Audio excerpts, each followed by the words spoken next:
No. The pollution that is originating in Pennsylvania is coming over the Conowingo Dam into the Susquehanna, and it's causing huge amount of problems for all of the tributaries.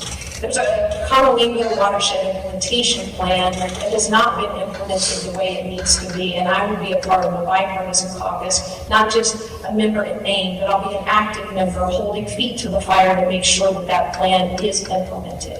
It's also important that we have more dredging for our waterways. That was important funding that was included in the infrastructure package that Mr. Harris voted against, but consistently shows up to claim credit for when the dredging and the projects come into our communities.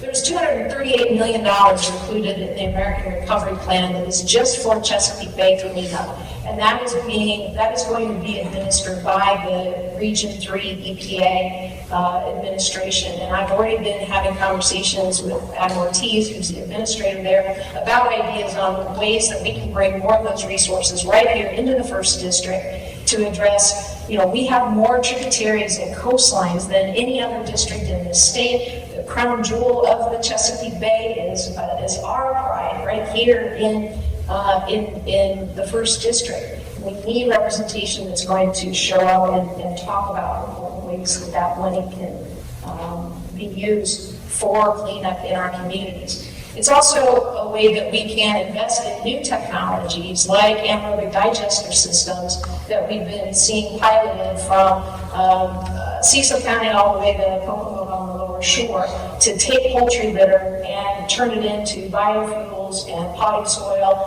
and capture it in a closed system that turns it into something that isn't going to be dangerous into the waterways. And when we incentivize and invest in these practices, it's good for the poultry farmers, it's good for the bay.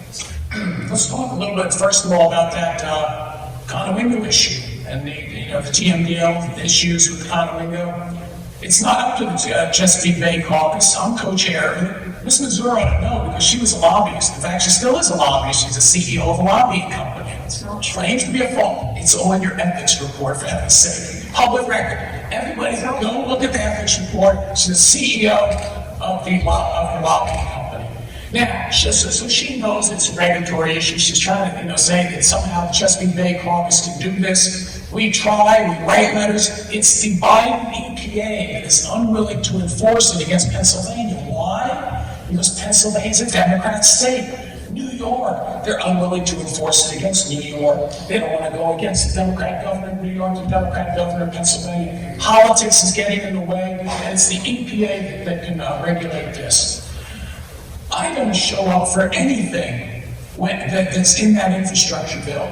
She'd been listening to Nancy Pelosi too much, because Nancy Pelosi claimed I was claiming credit for this. No, I wasn't. Not all dredging comes out of the infrastructure bill, Ms. Mizeur. Again, as a lobbyist, you should know that. The vast majority comes out of the Army Corps of Engineers budget. Now, I meet with the Army Corps of Engineers. I go to the sites. That's how I got the Hooper Island project done. That's how I got the Slaughter Creek project done. I didn't do it with earmarks. She might criticize me later about not asking for earmarks. Yeah, I don't ask for earmarks, because let me tell you something. That's pork barrel spending. I can get the same thing done. Excuse me. My voice is coming back partially. I get the same thing done by going to the Army Corps of Engineers and making the case for them to put it in the budget instead of commanding them to do certain projects. And remember, for every project I tell them to do, there are a bunch of other projects I can't tell them to do. So I don't believe in earmarks. I'm sorry, I'm not going to apologize for that. Look, the Chesapeake Bay has problems. We're going to solve them. I'm part of the solution.